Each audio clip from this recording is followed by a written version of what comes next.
قاضی صاحب، آج کل ٹی وی ڈیبیٹ میں بڑے زور و شور سے یہ الزام لگایا جا رہا ہے کہ مسلمان غیر مسلموں کا جبراً دھرم پریورتن کراتے ہیں، تو مفتی صاحب مجھے آپ بتائیں کہ کیا شریعت میں جبراً کسی کا دھرم پریورتن کرایا جا سکتا ہے، اور کیا یہ الزام صحیح ہے؟ بسم اللہ الرحمن الرحیم۔ آپ کا سوال صحیح ہے۔ آج کل ٹی وی ڈیبیٹ، اسی طرح سوشل میڈیا پر یہ ایک ہنگامہ برپا کیا گیا ہے، اور یہ صرف الزام نہیں لگایا جا رہا ہے بلکہ اس الزام کے تحت مسلمانوں کی گرفتاری بھی ہو رہی ہے۔ یاد رکھیے، یہ جو الزامات ہے، یہ جو شور اور ہنگامہ برپا کیا گیا ہے، یہ صرف پولیٹیکل پروپیگنڈا ہے، اور اس سے زیادہ کچھ اس کی حقیقت نہیں ہے، کیونکہ یہ دین اسلام ایک آفاقی مذہب ہے، ایک آسمانی مذہب ہے، اور ایک عالمگیر مذہب ہے۔ دین اسلام کسی خطے، کسی ایک ملک یا کسی خاص قوم کے لیے نہیں آیا ہے، بلکہ دین اسلام دنیا کے گوشے گوشے میں بسنے والے ہر انسان کے لیے آیا ہے، اور جو بھی سچے دل سے اسلام کا مطالعہ کرے گا، اسلام کو سمجھے گا،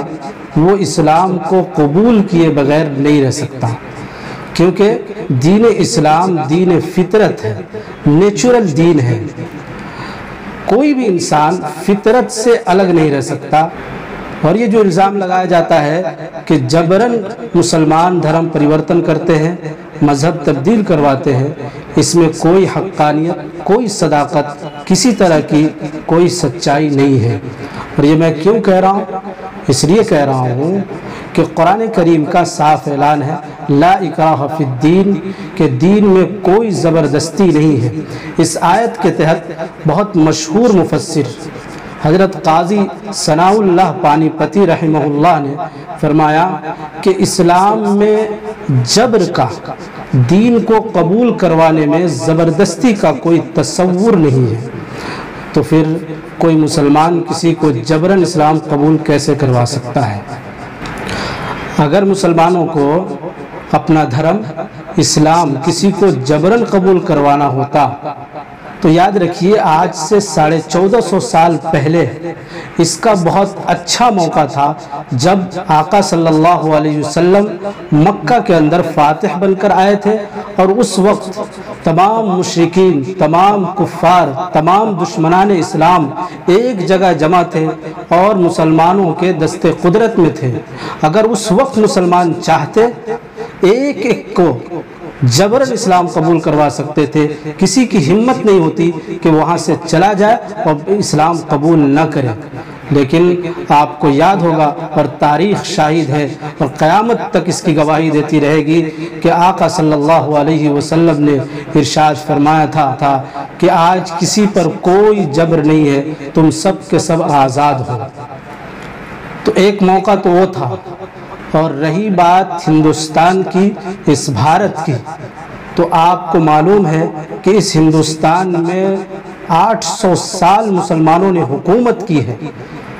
اگر یہی کام کرنا ہوتا اور اسلام اس کی اجازت دیتا اور مسلمان یہ کام کرتے، تو آج ہندوستان کا کوئی آدمی بچا نہ ہوتا جو اسلام نہ قبول کرتا۔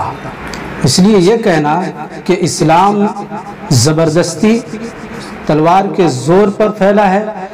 اور آج کوئی مسلمان گن پوائنٹ پر یا بندوق کی نوک پر کسی کو جبراً اسلام قبول کرواتا ہے، یہ ہرگز صحیح نہیں ہے۔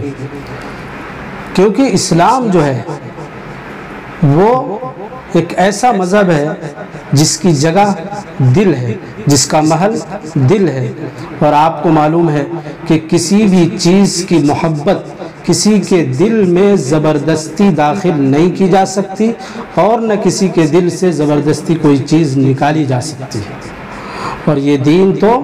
دین فطرت ہے، اور اس